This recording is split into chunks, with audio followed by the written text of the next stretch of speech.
Good morning. This is meeting number 18 of the Metro Outer Joint Development Assessment Panel. My name is Ian Birch. I'm the presiding member. I'll introduce the other panel members. We have online, all of the other panel members are online. We've got Nima Premji, who is deputy presiding member.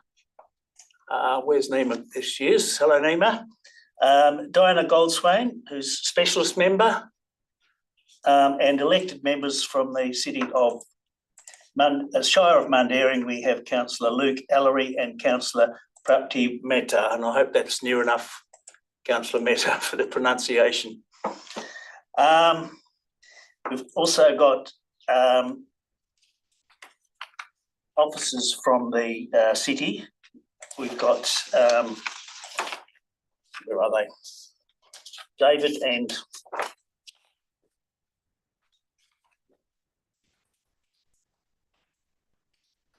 Andrew Bratley. Yeah, here we are. David Tomlinson, Andrew Bratley, thank you. And as presenters, we've got Ms. Lisa. This new system is, I'm still coming to grips with it. Where are we? Lisa Dunkerton and Nick Hidding. I think that covers everyone. So with that, I will declare the meeting open and acknowledge traditional owners and pay respects to elders past and present of the land on which the meeting is being held. I've been through the panel members and just advise that panel members may refer to technical devices throughout the meeting to assist them in considering the information before them. The meeting will be recorded and live streamed. Apologies, I have no apologies. Members on leave of absence, no members on leave of absence. Noting of minutes, minutes of previous meetings are available on the DAP website.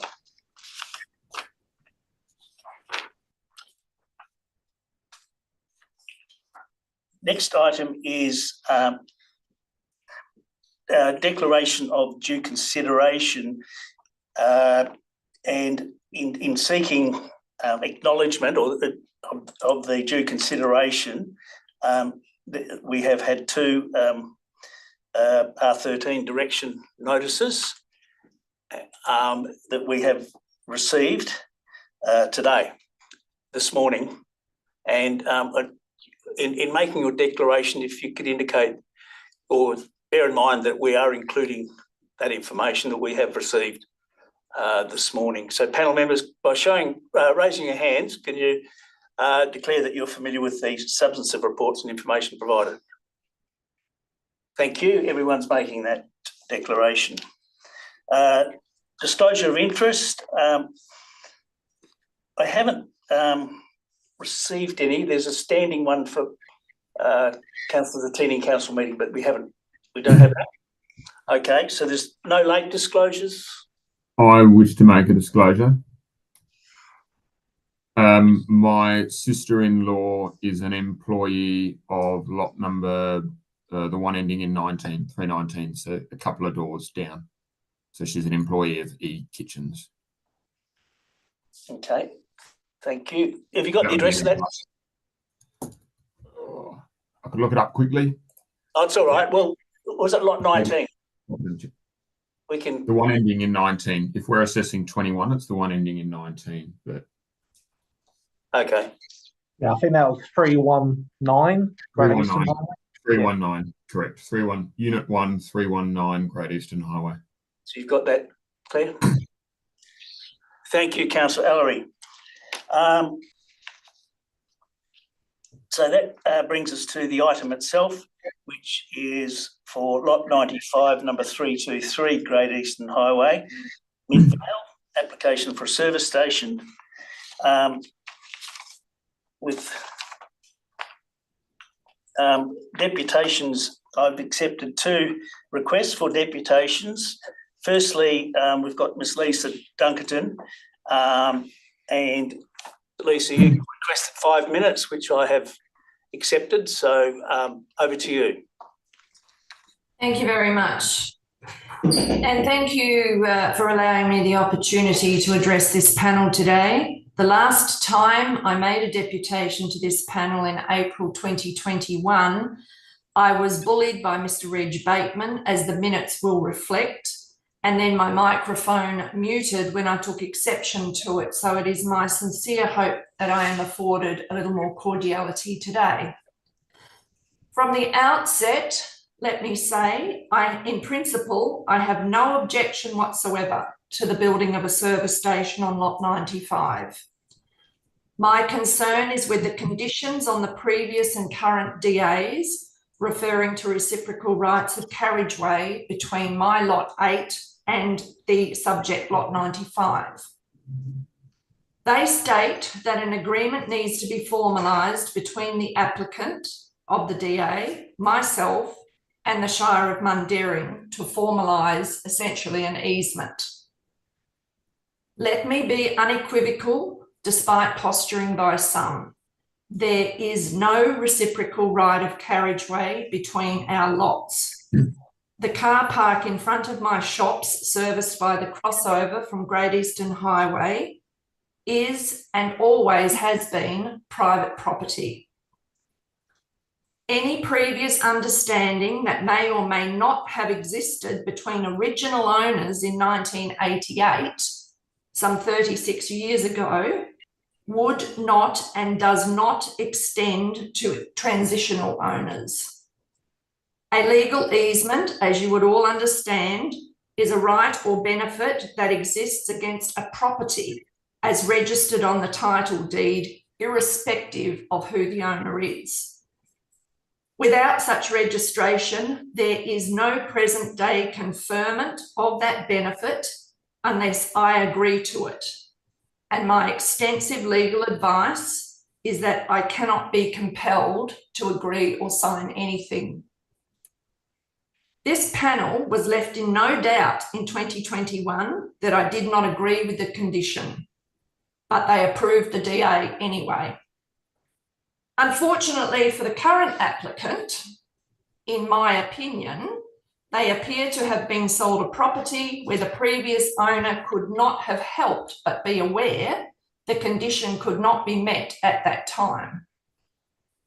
So to the purpose of my appearing here today, if the current applicant believes my car park is not of benefit to the operation of their service station, JDAP should remove the condition 9. I will erect curbing or bollards to the eastern boundary to stop the significant volumes of unregulated through traffic as described by Transcore, and the whole thing becomes a moot point. Or, if the current applicant does believe my car park is desirable for the successful operation of their service station, they are welcome to enter into negotiations with me to formalise an agreement. And in the interest of transparency, I should say, I don't know Mr. Khalil Shahim, the director of OTR 375, and I've never spoken to Nick Hidding, but I would think it wise that we become acquainted. Now, I believe I have a minute or so left. If anyone has a question, it's up to Mr. Birch to allow. Thank you. Thank you. Certainly, I'll allow panel members. Do you have any questions of Ms. Duncanton?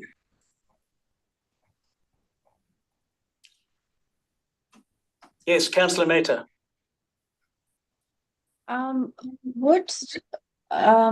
Sorry, I couldn't pronounce your name, sorry.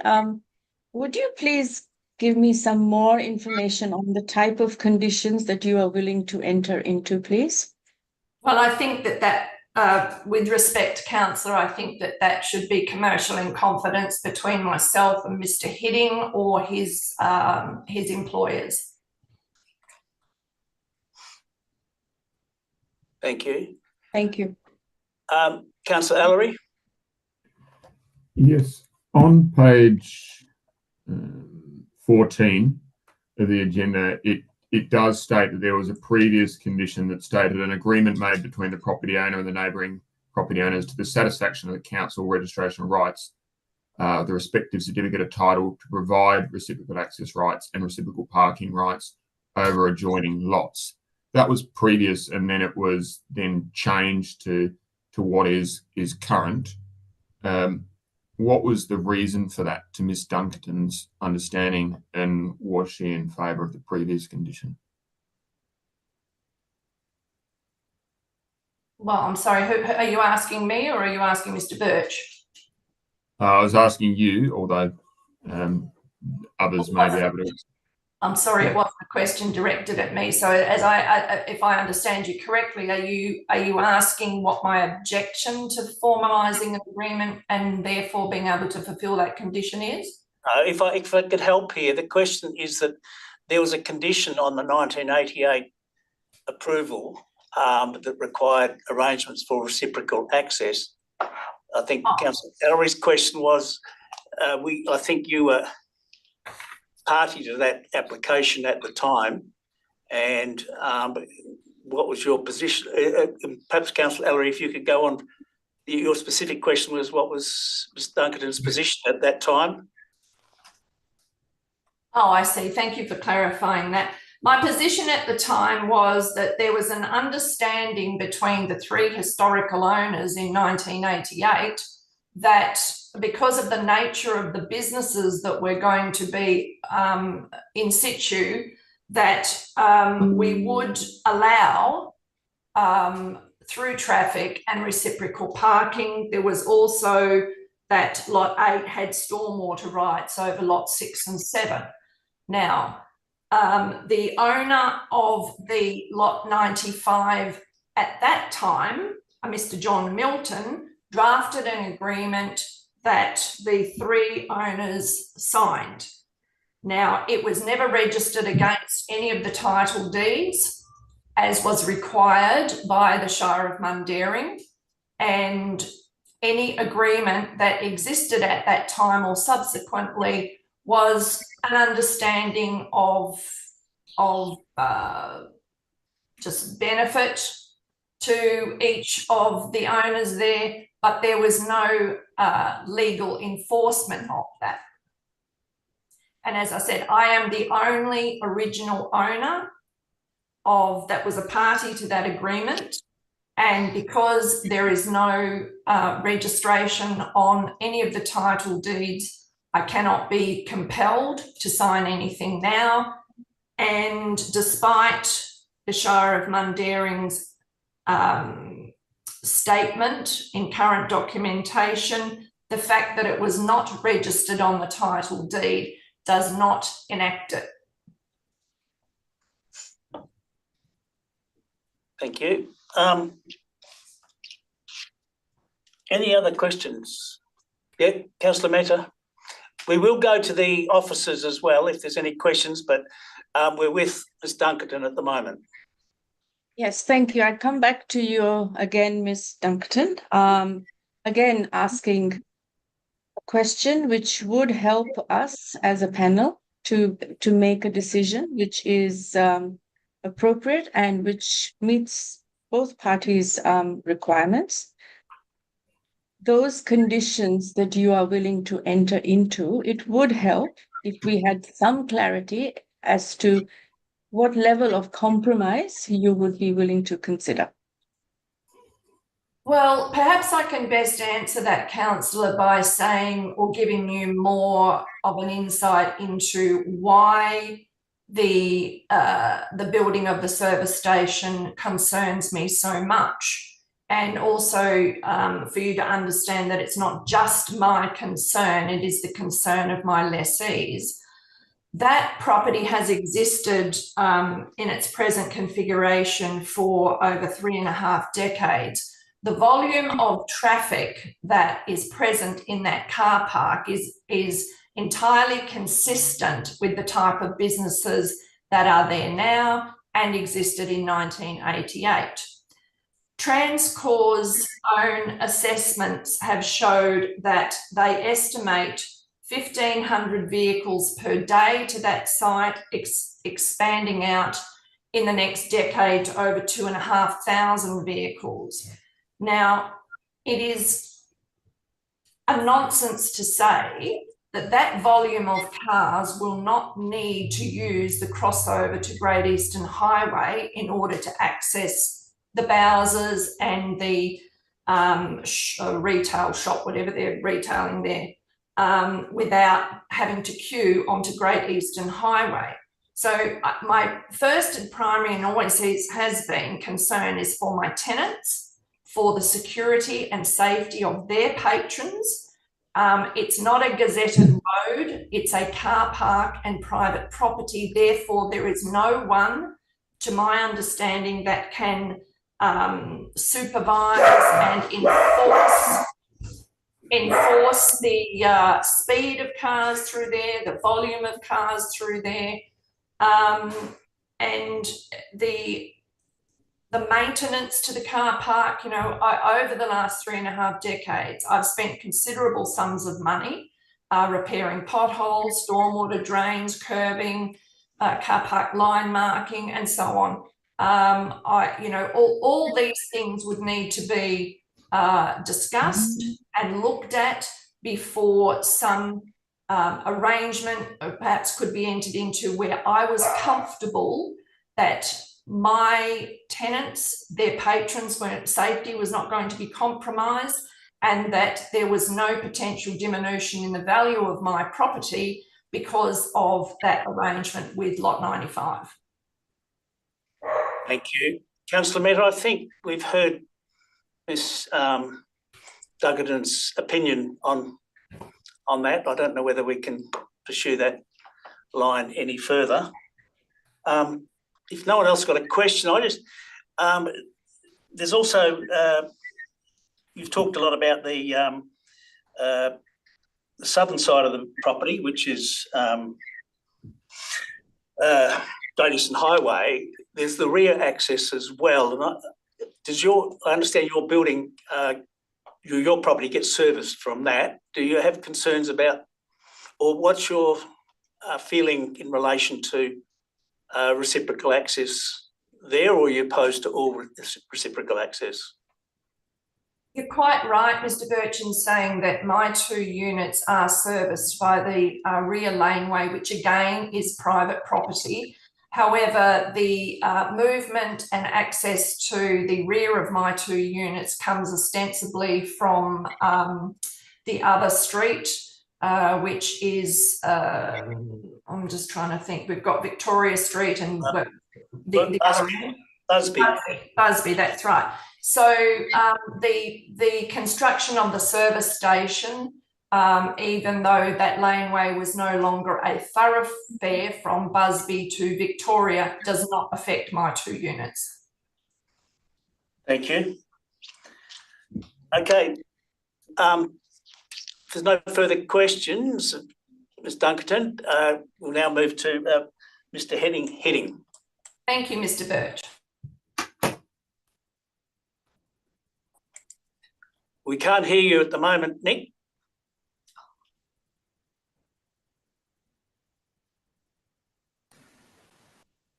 It looks more no.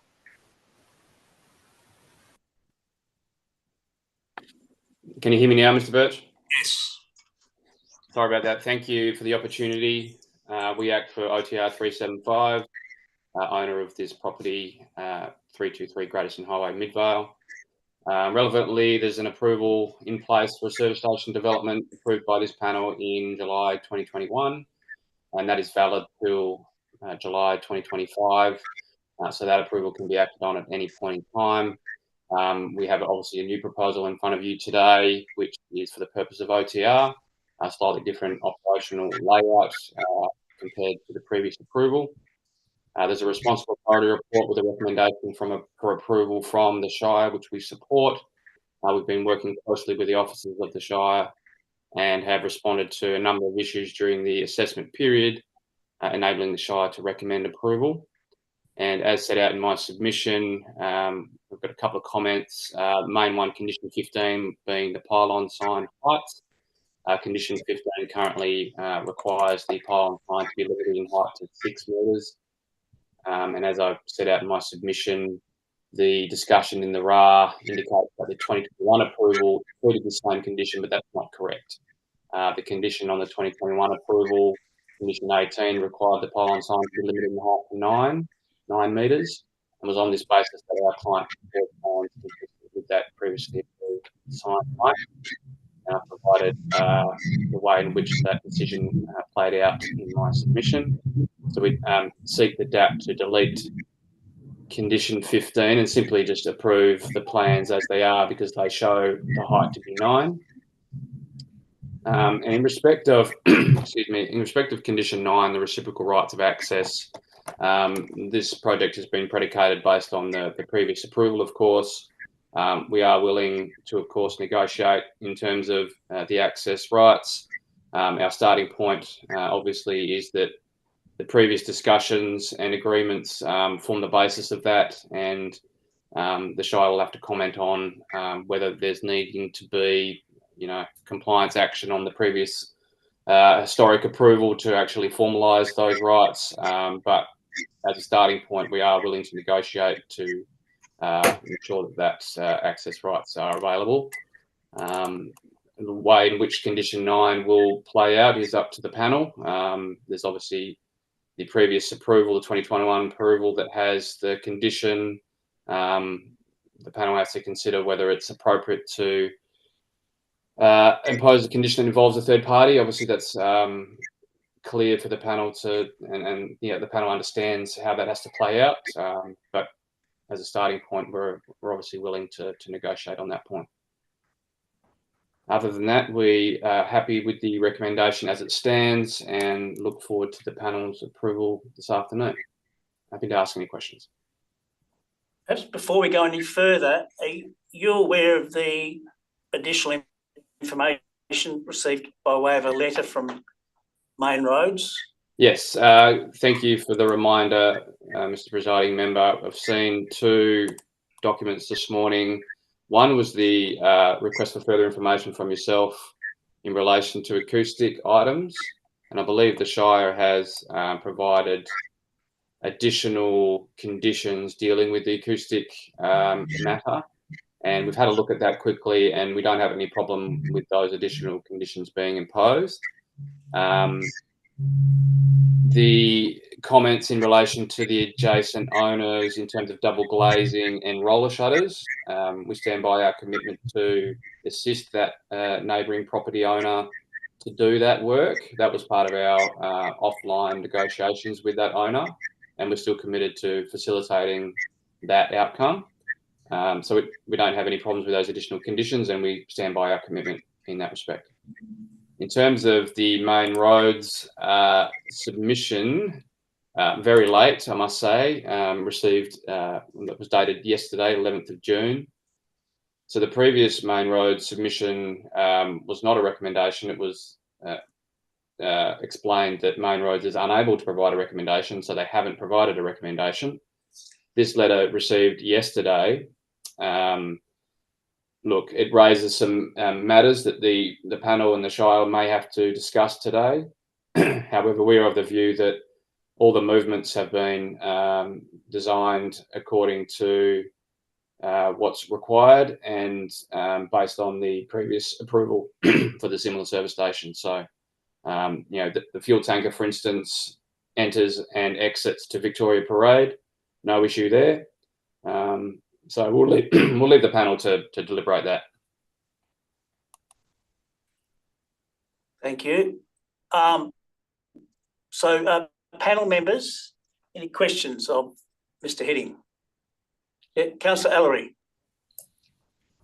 Yeah, I suppose in light of the advice from Main Roads and also looking at the previous application, which had 2 crossovers onto Victoria Avenue, now this application has a drive-through that would be exiting the single crossover, which is also the same main access point for both entering and exiting vehicles from the service station and service vehicles.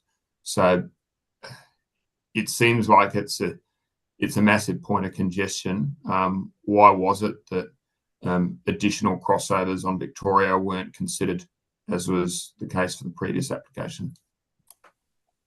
This layout is consistent with their design model that we've rolled out in many other locations across Western Australia. Having a single point of access just enabled the layout to just facilitate better across the frontage there, having parking and EV charging at the corner. Requirement for a transformer substation as well was needing to be placed there. And also relocating crossover further away from the intersection was seen as a benefit rather than having the double crossover. In terms of the exiting of the drive-through, that happens quite regularly with their other sites as well. The visual sight lines is very good at that location. We don't anticipate any issues there. When the vehicle's exiting the drive-through, they can simply just exit to the crossover quite easily. Okay. And second question, if I may, Mr. Birch. Yes, please. I noticed in the traffic impact assessment report that it did presume that the service vehicles would both enter and exit through that Victoria, but looking at that rear access carriageway, it seems unlikely that a truck's going to back up and try and exit through there. It would probably be taking that northern carriageway to exit, to just allow them to move and continue through, and it seems inadequate, the sort of spacing for a turnaround. So I suppose, is it still the expectation of the applicant that you're going to require the vehicle to do that, or would you be looking to negotiate access for that northern to exit onto Bushby? So currently the refuse store is located at the rear. The waste services vehicle utilising that rear laneway, accessing that refuse store, and then exiting out onto Victoria Parade. So that's been designed to facilitate that. The fuel tanker, like I said before, is doing the internal movement in and out of Victoria Parade. Does that answer your question? Was there another part to that question? But the traffic impact assessment actually showed the service vehicle entering from that rear access way from Bushby and then exiting through there. So I can't see, I'm just looking at it right now on page 5, how a vehicle would enter from Victoria, if it were a service vehicle, park up near where there's the refuse, load the skip or the bins in there, and then reverse out of that access way to then leave through Victoria. It seems that they're just going to have to go Victoria through to Bushby. Yeah, look, it'll be done in a one-way movement, I'd expect. I can't find the page that you're referring to. You said page 5. I can't see that. You're talking about the traffic impact assessment report, not the RAR? Yes. Yes, sorry, it does show it in the traffic impact assessment. Yeah, so it's report. attachment 4. Attachment 4, the last page, in where it shows the service vehicle, it actually shows it approaching from the Bushby access way, which is in contradiction to the condition, which says that it must be all via the. I'm just getting it now. It's on page. Yeah. Okay. Page 104 of the entire report. Page 36 of the traffic impact assessment shows the service vehicle coming via that rear access way from Bushby. That's correct. That's the way it was designed, from Bushby across the back of the laneway, accessing the refuse store, and then continuing on to Victoria Parade. That's correct. I know that the main roads have just thrown this in front of everybody today. Panel will have to decide whether that's appropriate. So our understanding or our position is that we wanted to use that rear laneway as shown on that TransCore document. And so we'll just leave it at that and have the panel and the Shire discuss that if need be. If I could clarify, Councillor Ellery, you are suggesting that is not accurate, that plan? No, I suppose the plan is in contradiction to the conditions. which the conditions state that all service vehicles must access and exit through Victoria. So that's condition. Can you point the panel members to the condition number? Yep. Sorry, I'm trying to get to the condition number myself.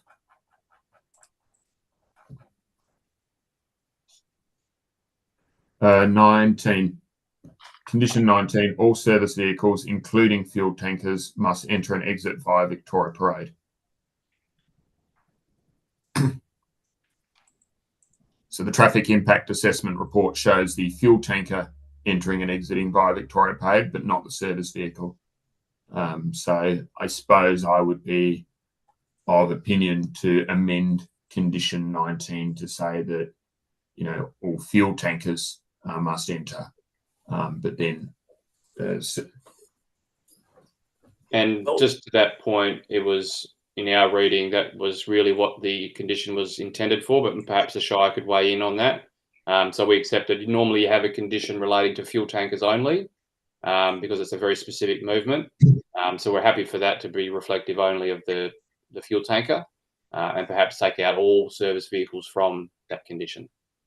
Well, perhaps while we're talking about that, can I ask the officers to, if they've got a comment there? Yes, through the chair, yes, we would agree with what was just discussed, that should we recommend that it wouldn't be all service vehicles, but just the fuel tanker. So condition 19 could be amended to delete the service vehicles and just say that the fuel tankers come and go via Victoria. That's appropriate. Thank you. Councillor Ellery, did you have any further questions of Mr. Hidding?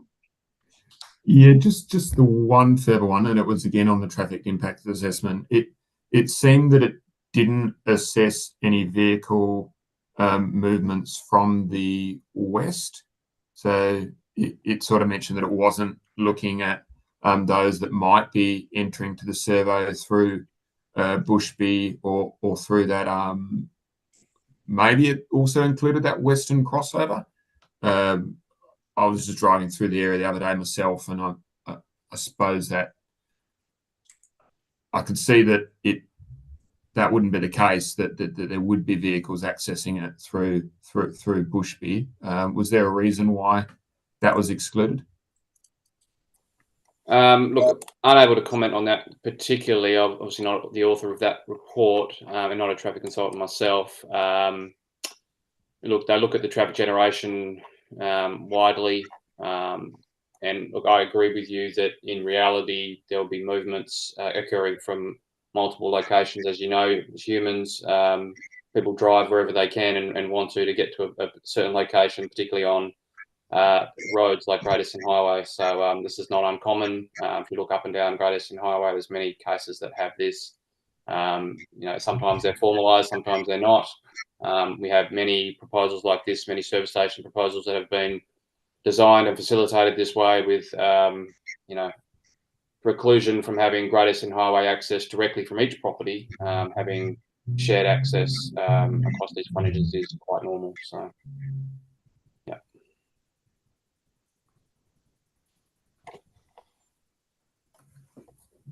Mr. Birch, I believe there's a question from Nima. Yeah, sorry, I'm just. I think that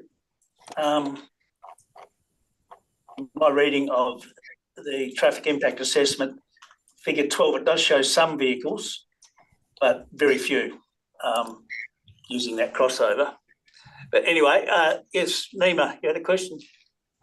Presiding member, I thought while we were on this particular subject, I just wanted to get a feedback from the Shire. When the Shire assessed this particular report, did you actually had any objections or had any concerns relating the movement of the heavy vehicles using the access between Busby and the Bushby and the service station, or were you comfortable with it?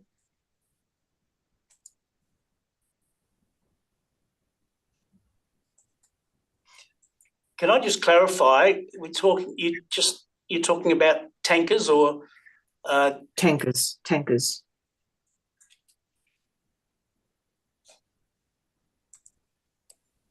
Can you hear me?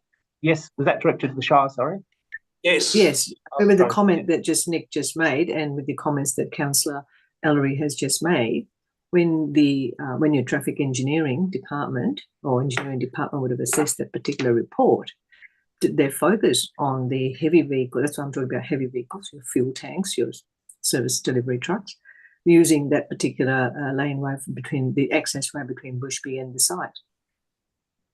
Through the chair, no, it was essentially the access for the service vehicles, and particularly the fuel vehicles, was through the access on Victoria, not through Bushby. So that wasn't taken into consideration that would occur. So now that we're talking about fuel tanks coming through that particular area, that particular accessway, sorry, so that has not considered, or it was mainly seen to come off Victoria Street. The condition says that they can't use that access. That They can't use that. Okay. So the entire assessment that has been done by the engineering department, to summarise, it has been done on the basis that the fuel trucks will not be coming via that, only using the Victoria Road, right? That's the assessment. And that is the service delivery, which you're talking about, the rubbish trucks that will be using the laneway, the access between Bushby and the site. Yes, through the chair. Yes, that's correct. So it would just be sorry. Okay, so now that the Shire is saying that there will be no service delivery trucks at all from the conditions that's been imposed using that, which means it has to be used through Victoria Street. I'm just trying to get this point clarified. No, sorry. Yes, I appreciate that.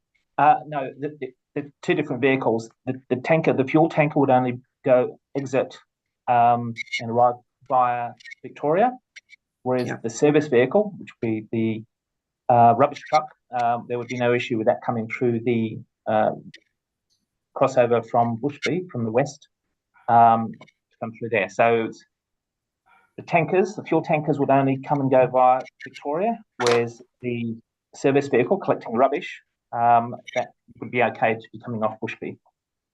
Okay, thank you very much. Through the chair, that was why we were looking, they were amenable to changing that condition 19 to remove the all service vehicles. So it'd just be fuel tankers for condition 19, which is the access. Correct, Mr. Chairman. access via Victoria Street. Yeah. So, my next question following, you saw the main roads letter, and I was wondering what is the opinion of the Shire officers on that letter? Well, there you go. Sorry, through the chair, the letter from today. Sorry, yes. Yesterday. Yes. Yeah. Well, you can't really add too much more than what we've already put in the report. Yeah, I haven't really formed too much opinion on it. Only seen it this morning, to be quite honest. Do you know if Main Roads have actually seen the plans? Well, they've seen all the traffic information that's been sent through the applicant. Yes. Mr. Presiding Member, if I may, the Main Roads letter again is not written as a referral response. It's just advice that's been given to the Shire, and the panel's not obliged to at all carry across any conditions. We understand that, Mr. Heading, but we do. We have received it, so we do need to at least have a look. I mean, it talks about 1A in the letter says the internal swept paths for all vehicles where access and egress will be solely from the single crossover proposed, that they wanted that information. Well, that information is in the traffic impact assessment, so that was the reason for my question, whether that was a list of things that should be covered, or whether they'd actually read the report itself.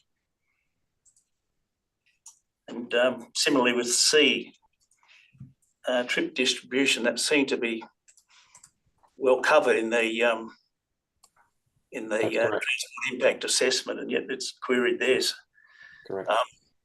that was the reason for my question, whether there's something that they picked up that seems to have satisfied everyone else.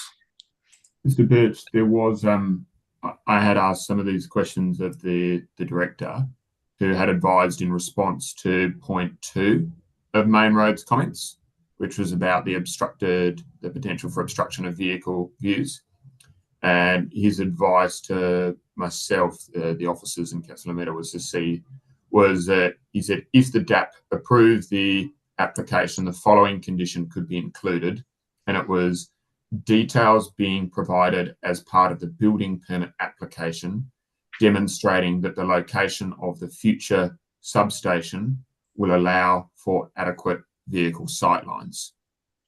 So it essentially saying that when they put the substation in, which was noted near the Victoria Avenue and the Great Eastern Highway sort of intersection, that it would be positioned in that it's just a planning condition, but obviously when they go through the building permit for that it's not going to block a vehicle sightline of a major highway.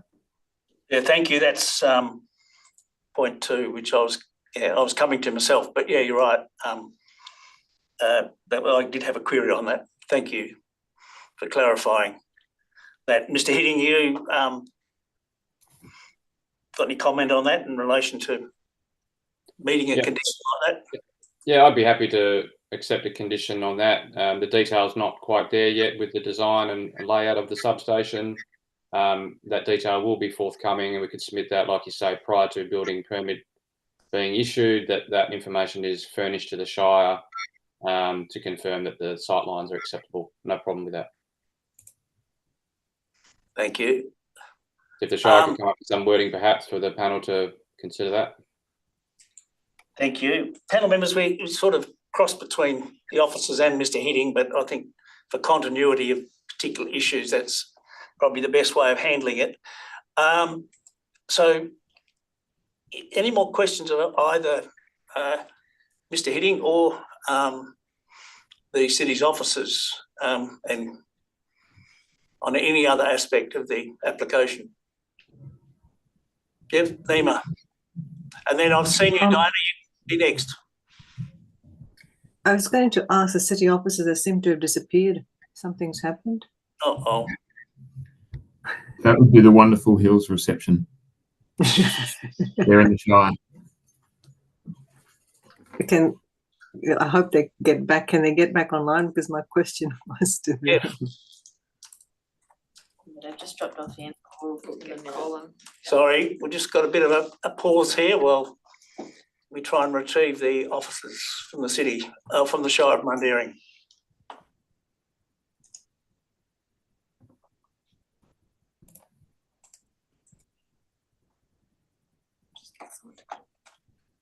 They're back. Hello, Shire of Mundaring. Can you hear me? You're on mute, guys.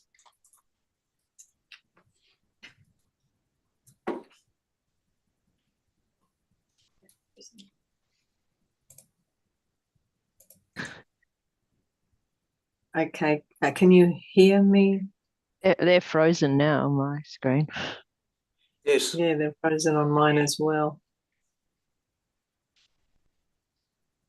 The Shire of Mundaring, we're back online. Thank you. Okay. Well, my question to yourself is, you've heard a lot of debate about the access arrangements. Where is the Shire relative to that? What's their position on it?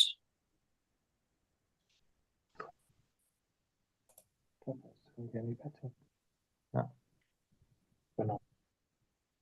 Try this again.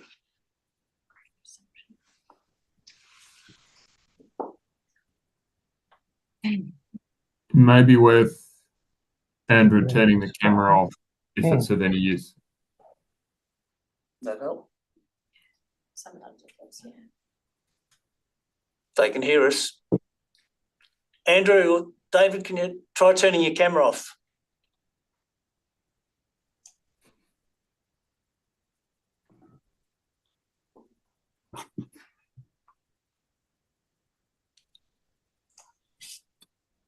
Are they still there? They're on mute. Okay. I understand you're still there, so can you speak? They're on mute. They're on mute at the Oh. moment. You're on mute. How do you know that? I can't see them because there's a... There's a little microphone in the corner. Yes, Oh, now they're back on. Yeah, we're having problems with the internet. We can hear you. Yep. Always cannot stop because the hosts. Okay, we're getting a message saying you cannot start your video because the host has stopped it. Yeah, it's probably fine if you continue without video. Yeah, okay. We can hear you fine. Okay, thanks. So, Nemo, have a go at your question again. My question to the Shire officers are, you've heard earlier debate regarding the access arrangements and the agreements, which was also imposed, the condition was imposed in the previous JDAP decision. Where is the Shire with respect to that today? What is your position?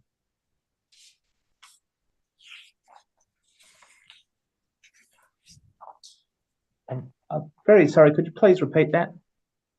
My question to you is, with the accessway, reciprocal access arrangements, we have had quite a bit of discussion about that earlier on, and I do realise that JDAP did impose a condition in the previous approval process. What is the Shire's position on that particular agreement, or lack thereof, or wanting thereof today? Where do the Shire sits on that position, on that particular matter? Well, yes, it's got a bit of a checkered history on this one. In the report, we've sort of outlined, page 14, issues that have come up over the years, starting back from the mid-80s. And those dot points on page 15 is really our position on that. We consider that there was a requirement for reciprocal rights, and council at the time imposed them. However, it didn't get as far as actually registering them on titles, but we do believe there was an agreement that was made. It was a condition of an approval, and the owners agreed amongst themselves. It just fell down somewhat where it wasn't continued on to actually being put legally on the individual properties.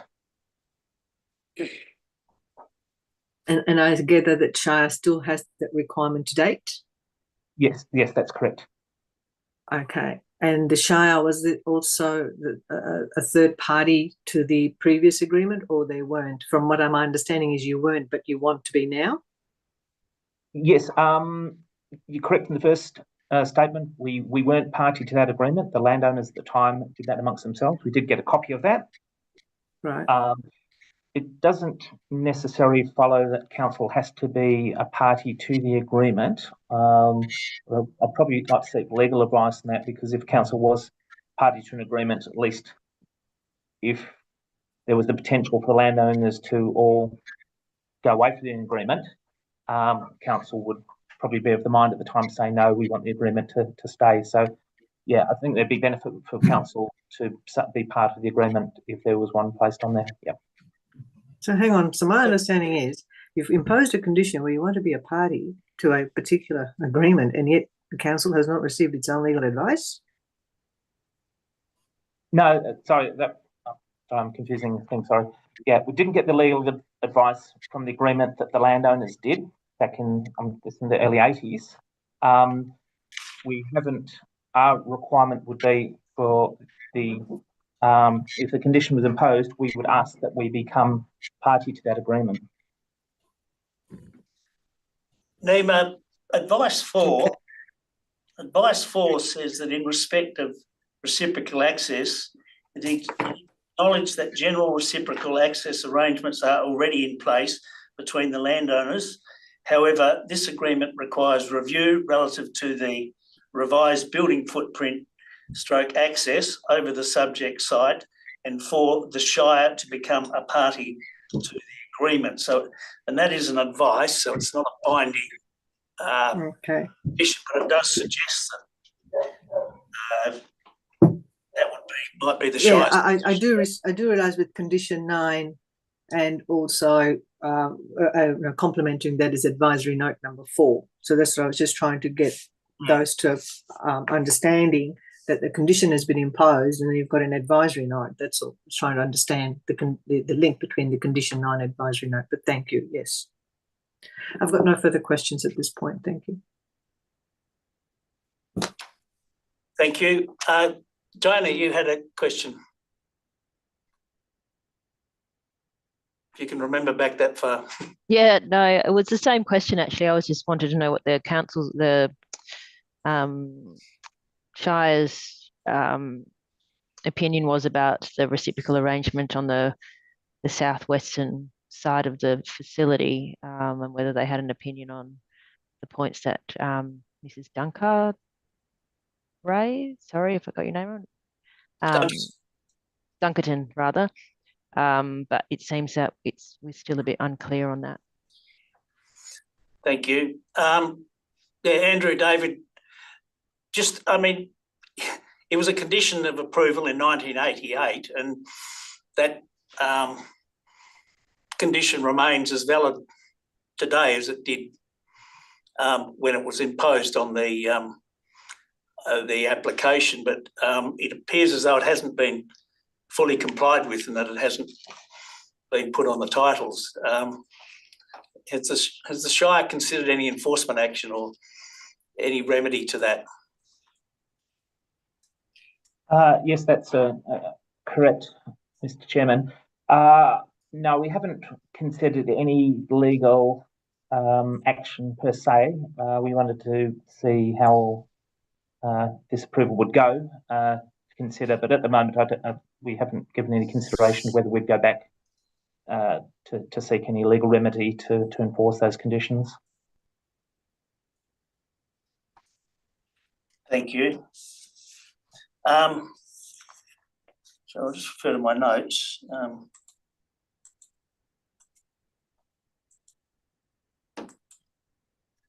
There was a mention made in one of the submissions about a rat run at the rear of the properties. Is the Shire aware of any concerns being raised there apart from in this ongoing issues? Yeah, through the chair. Yeah, I think what might have exacerbated that is Bushby Street not being right out. So people wanting to get onto Great Eastern Highway would potentially come from Bushby Street through the access at the rear and then continue through onto Victoria, and then they can turn either left or right onto the highway. If you go to Bushby, you can only turn left onto the highway from Bushby. So the term rat run was just really people who chose to use it as a shortcut to get to the highway. But I think we made the point is that, well, if people are doing that now, that's beyond the capacity of the Shire or the landowners to do anything about. So, yeah, I think the submission was, effectively, some people use this as a shortcut or a convenient way, but, that's beyond the capacity of this development application to deal with. Okay, thank you. Yeah.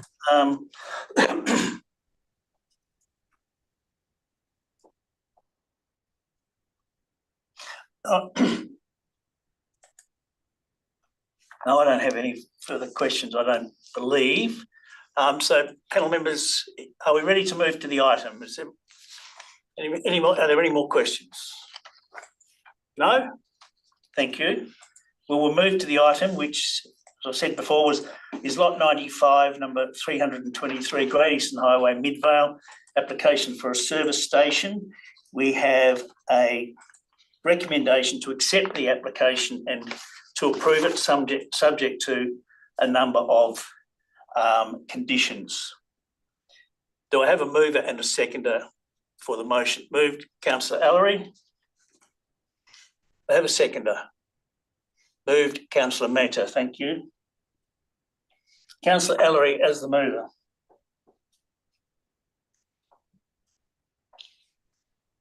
You wish to speak. You're on mute at the moment. Thank you, Mr. Burt. My apologies. Look, Happy in principle to support this. There will be a number of amendments I'll be proposing to the conditions, but in principle, I suppose as even both the deputations have noted before, there was previous approval given to a service station. I don't see it as negatively impacting the amenity of the area. So happy to support that. In terms of some of the things that had been raised, I suppose I just wanted to flag that I'll probably be moving the following amendments after, but may be able to expedite if they're agreeable to the seconder. Firstly, I don't have an issue removing condition 15. I note that the Shire's local signage strategy does require them to be 6 metres. However, it is merely a street away from City of Swan, and therefore I don't think negatively impacting the amenity of the locality. If it were in the Mundaring town centre, I would stick to it, but this is very, very similar. So I don't have an issue removing condition 15 of the, or at least amending it to 9 metres from 6. So amending condition 15 to 9 metres. Sorry,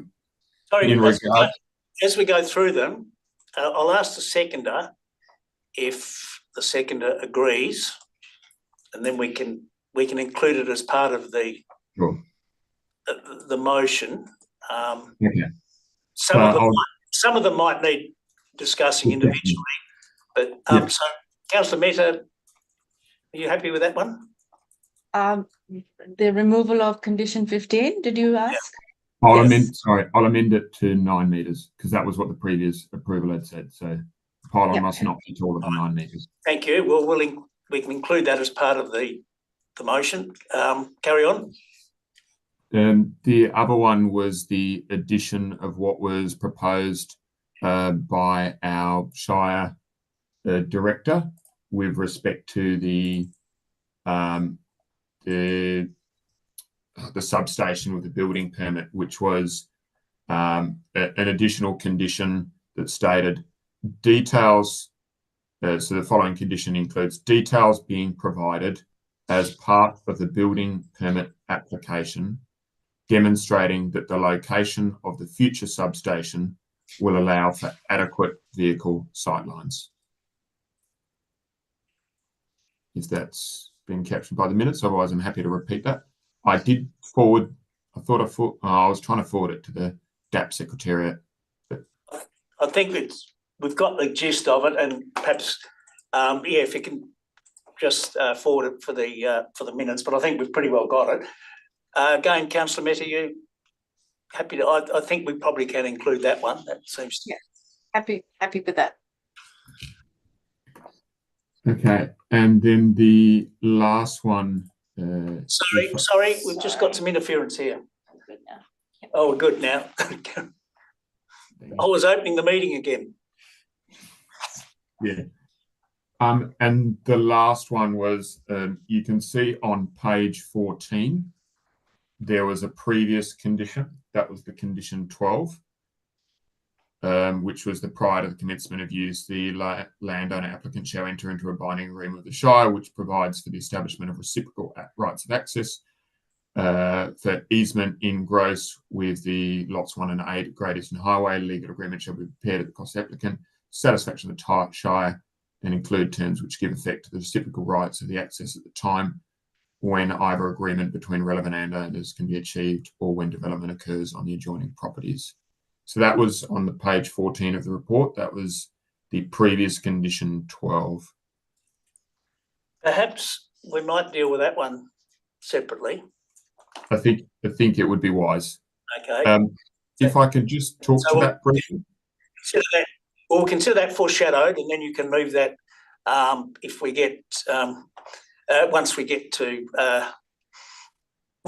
talk to the item. So you haven't actually spoken to the item yet. You've just really proposed some amendments to the substantive motion. So we can there'll be the opportunity to talk to it when you move that one.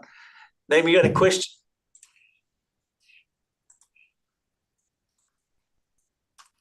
You're still on mute. Sorry about that. I was on mute. I would like to foreshadow that I will be also, the gist of it is to add conditions 23, 24, 25 regarding noise that has been proposed under the R13 direction. I just wanted to foreshadow that. Thank you. Councillor, you might be coming to that, are you? I was happy with those anyway. Yeah. Okay, so that's another amendment, which is the conditions. And just to make it clear, the officers, they made the point about the double glazing and the fence, I think it was. And yeah, I wasn't suggesting conditions. I agree with what they're saying, is that that's a separate agreement. We can't make that a condition for a third party, but in the goodwill of the applicants, they're dealing with that separately. So yeah, it's only the conditions relating to the acoustic implementation of the matters in the acoustic report that the applicant can deal with themselves. So it's those three conditions, I think it is. Yep. So that's included in the motion. I believe Councillor Meta was agreeable to those conditions. Yep. Yes. Thank you. Look, that was all, I suppose, on mine. Look, happy to support it and talk to it. I suppose I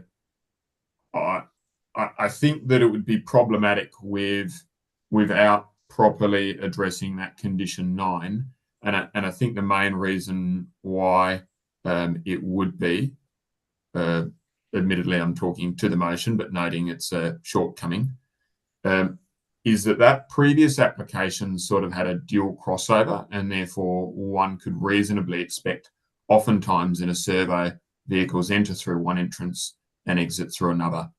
That's always the way I use surveys, pretty much regardless of how they're designed. So it's difficult to reasonably expect that the majority of vehicle movements would be from exiting into and entering and exiting Victoria, and therefore I think it needs to become party that there'll be significant vehicle movements over those boundaries. That said, I do want to congratulate the applicant, because there has been they've shown that they're willing to work with other landowners, address things, and seems quite reasonable. So if suitable, as sort of Ms. Dunkerton had flagged, that shared access was always my big concerns, looking at it time and time again. And if those are addressed, then I think it would be a good application, and happy to support. I'll leave it at that.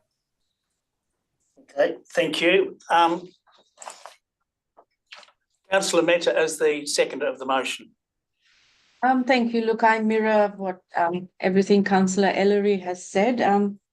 I will add, though, that the applicant has expressed willingness to work with the adjoining landowners, and I do take I have noted your comments, Ms. Dunkerton, and I can understand that there is a bit of an angst regarding this, but this is an approval that has been long-standing, and it has been in place for many, many years. I think that it is a pity that registration on the certificates of title did not occur, and I don't know whether it can occur at this point. However, I take comfort in knowing that the applicant is willing to negotiate in good faith, and the applicant is also willing to work with the neighboring properties to make sure that the acoustics, the traffic management, etc., are managed. And I think it will actually result in perhaps benefiting this part of Great Eastern Highway. So I think it's a good application, and thank you. Thank you. Panel members, anyone wish to speak firstly against the motion? Wish to speak to the motion? For the motion? Nima? Yes, I support Councillor Lucari's comments. I think by reinstating condition 15 up to 9 metres is valid. It's justified, 23, 24, and the officers have no objection to it. And I believe the applicant has also stated, Nick Harding on behalf said no and agreed to the traffic sight lines as proposed by Councillor Lucari's himself on the advice of the Director of Engineering. However, I do believe that it has come a long way. It has been standing. JDAP had approved it in 2021. And we do know that ballot still goes till 2025, but do give due regard to the modifications to the current development, because that's where this is why it's come back in front of JDAP again. So we need to keep that in mind, that it has come back to JDAP on the premise that there has been substantial changes to the design. So on those bases and with those reasonings, I support the recommendation with the amended conditions. Diana, did you wish to speak to the motion? I'm happy to support as well, much like the other comments that have been made. I just wanted to, did I miss that we were going to look at condition 19 as well, about the service vehicles, whether we need to foreshadow that as well, amendments. Excellent point. That's a good point. Yeah, to just fuel tankers must enter and exit Victoria, not all service vehicles. We'll take that as an amendment, because we've already gone on. Discussed that. Yeah, okay. We're seconded by Councillor Ellery. Does anyone wish to speak to that motion?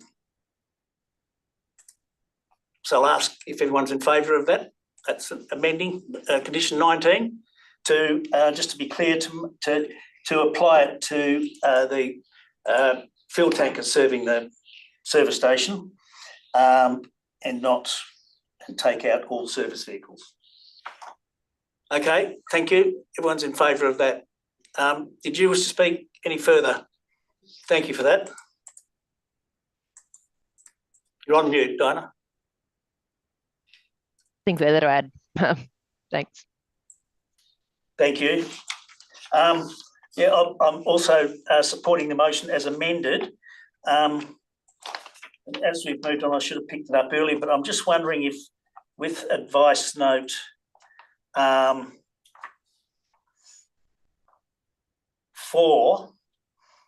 although it's only an advice note, in other words, it's not binding, but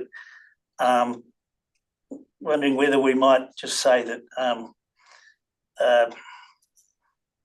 whether we leave out the bit about the Shire becoming party to the agreement, or to say that consideration be given to the Shire becoming party to the agreement, or something like that. So let me think. Look, at it's advice note. I think we'll leave it, and if it doesn't work, it doesn't work. So I'll leave that as it is, because, as I say, it's not binding.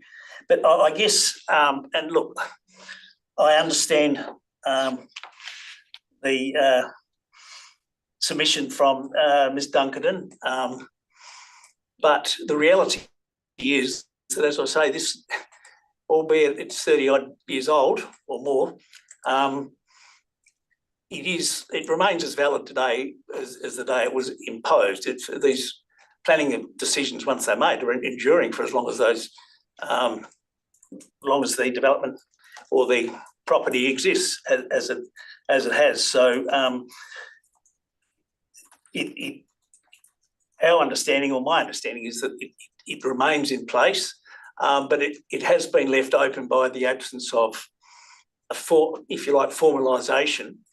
One of the ways of dealing with that is it's still open to the city to possibly consider enforcement of that condition, but it seems as though there's, rather than going through convoluted enforcement action, there might be a more sensible way of dealing that between the parties. There seems to be some goodwill there, and it's not something that this panel really can resolve. We have to consider the planning merits, and I consider that with the submission and the technical assessments that have been made, and the assessment by the Shire officers in the Responsible Authority report, I'm satisfied that we can approve the application with the suggested amendments. So with that, I will move back to Councillor Ellery to close debate. You're on mute again, Councillor. Yeah, sorry, I was just slowly finding the button. Yeah, look, I'm still in two minds about that condition, because it, you know, where the applicant's maintaining their own access rights, they're providing reciprocal access rights. It doesn't then acknowledge that there will be perhaps additional cost imposed on the owner of the adjacent lot, because there will be a vast increase in the number of vehicle movements there. Notwithstanding that there is considerable goodwill, to me it would seem prudent to provide that as a condition, and therefore I suppose it's open to the panel to debate it, but I'll put it this time formally as an amendment. It would be amending condition 9 to the wording on page 14, which was the condition 12. To me, it seems that there was already some issues previous, that in formalising it legally, that would then remove would allow it to be much clearer, and therefore I think it probably should be a condition of approval. So I'm just going to move that now, and if there's a seconder, and if there's not, then it will lapse, and if there is, then we can debate it. First and foremost, you've given me just in relation to just a procedural matter. Because you've gone for me to close, and I've moved an amendment in close, so I can't do that. Well, I'm just not sure. Yeah, the standing orders allow for the member to speak only once on the item. But the mover closes debate. Close debate, yeah. But does that allow for amendments? It's at your discretion, I guess. We'd have to refer to standing orders. We could suspend. I did flag it as an amendment. That is annoying. Yeah, and then it sort of fell off with all the other ones.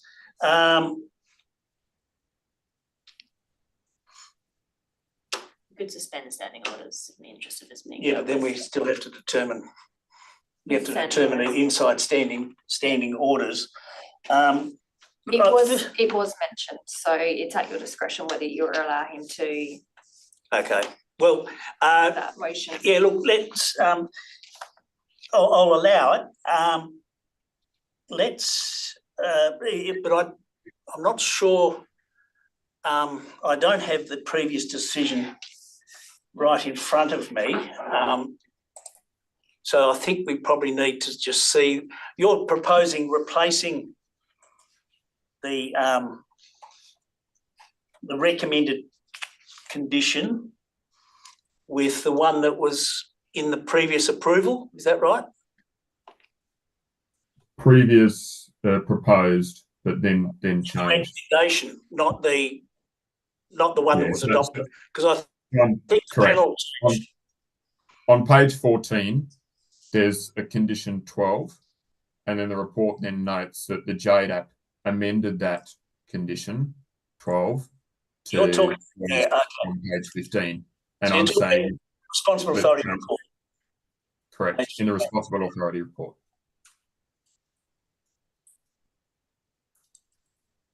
So previously the Shire had suggested this condition 12 on page 14. In the last JDAP approval, it was amended to the condition on page 15 on the responsible authority report, which is the condition that is currently proposed as number 9. But I believe, given this application shows probably increased pressure on the lots 1 and 8, that actually the original that condition on page 14 that would have been proposed by the Shire in 2021 should actually stand. So my proposed amendment is that condition 9 be amended to the same wording as what is the condition 12 on page 14 of the RAR.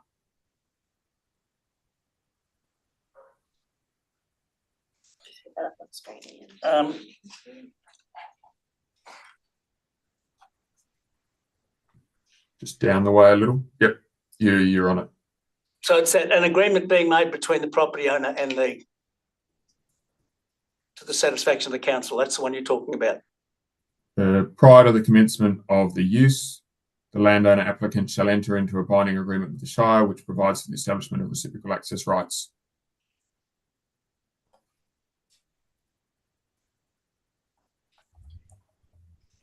Okay.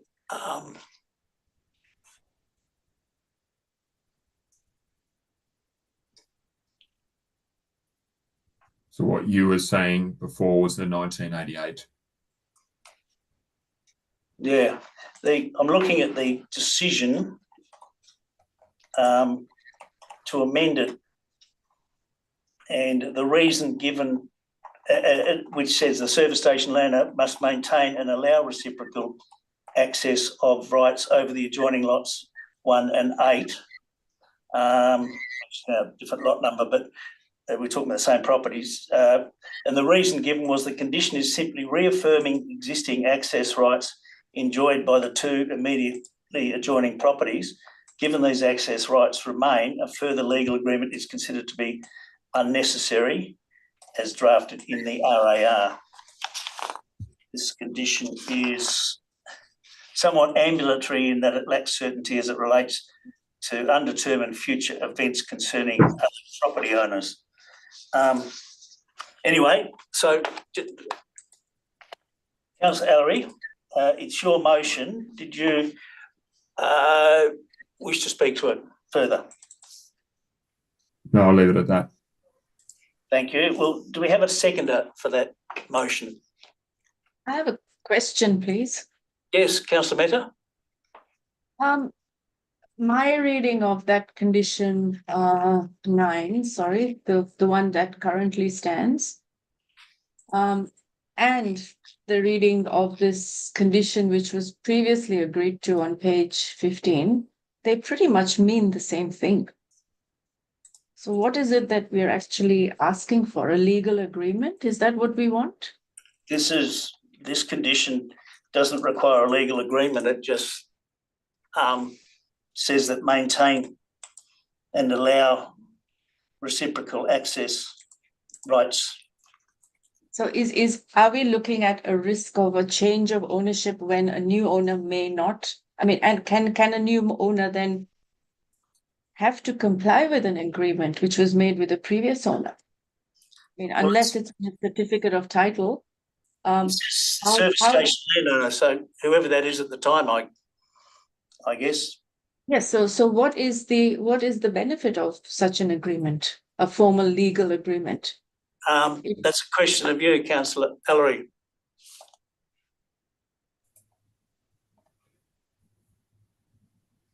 That it would then be reflected in the title. Would it? Can you enforce that reflection in a title? That was my understanding, but I wouldn't have the expertise to confirm that. Well, if the intent is to then reflect that agreement in certificates of title, is that something that the Shire can enforce? I suppose I'm asking our Shire officers. Is that within our gamut of responsibility?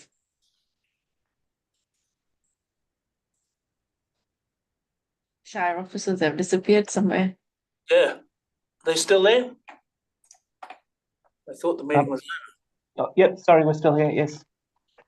So my question is that if we formalized an agreement with the current applicant to say that they will allow reciprocal rights, then as a Shire, are we able to enforce that agreement onto certificates of titles?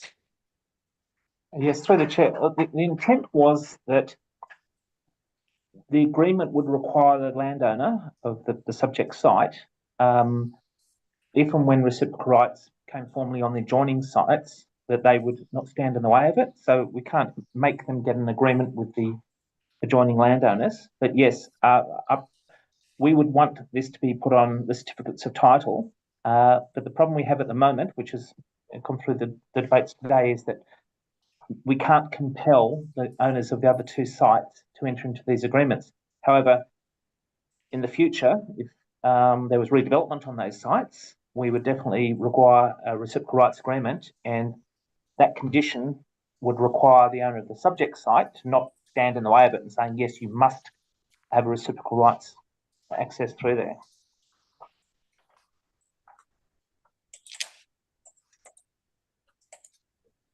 And the fact of the matter is there is an agreement, there is a condition that stands, and I understand there is an agreement, albeit it's lost, maybe Yes. lost in some drawer somewhere, I don't know, but it's not on the, Yeah, not on the titles. that's correct. There is an agreement. It's a fairly basic document, but it did say that the reciprocal rights of access and parking were through the, well, then 4 properties, now 3 properties. But yeah, that was just never iterated on a title. And so that's my question. So if we wanted to tighten this condition, as Councillor Ellery said, condition 12 to replace the previous condition, the one which is in the report, are we able to tighten it by stating that they must maintain and allow reciprocal access, including reflecting that on certificates of title? Yes, Are we? yes, Sorry? yes, we would. Yes.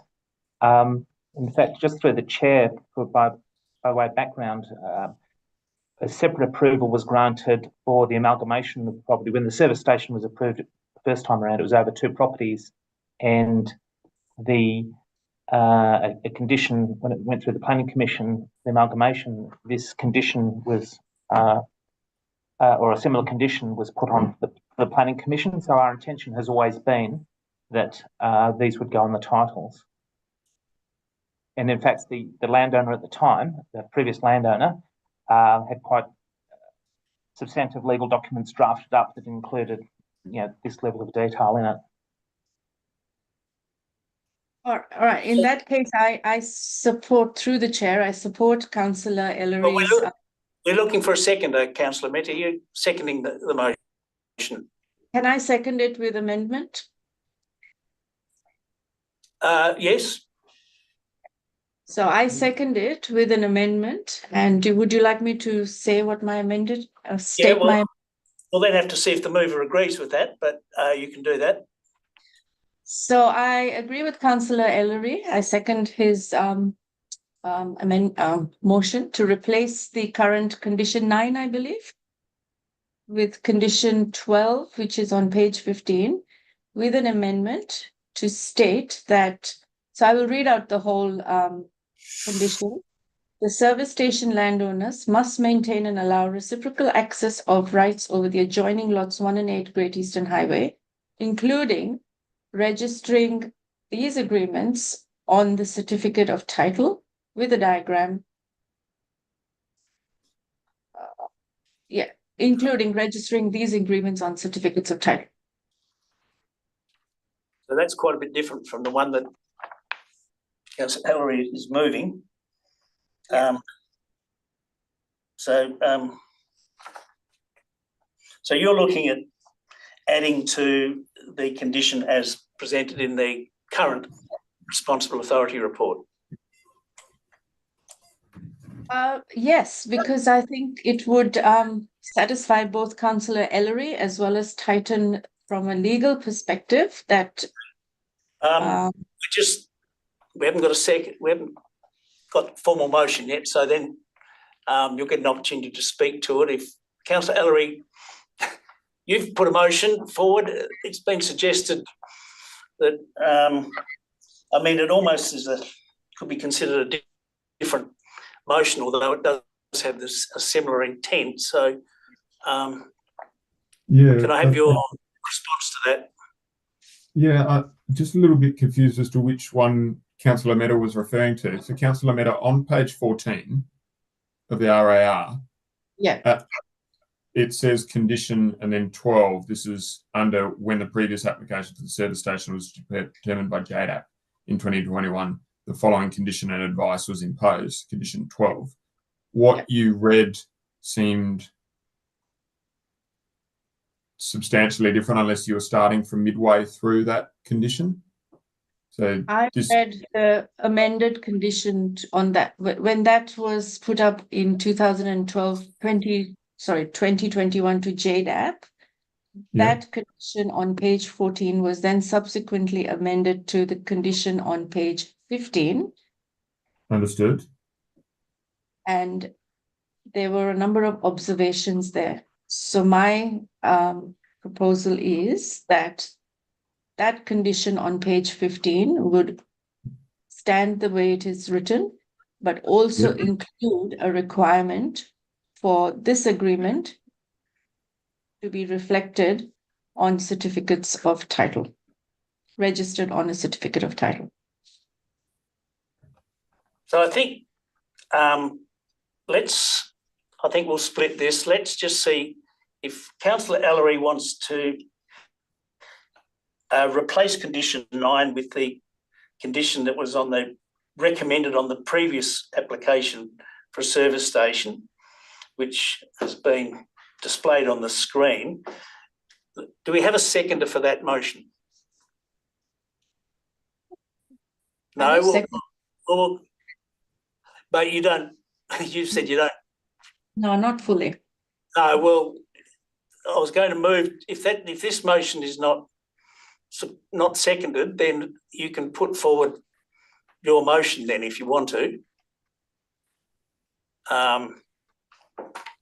As well, you've already spoken to the item, haven't you?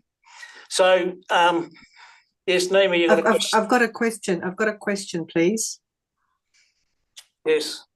The motion that the Councillor Ellery is saying, which is the one that went on the previous JDAP report prior to it being modified by the panel on condition 12, it has also got associated advice notes. Are you also saying that those advice notes be included with the condition?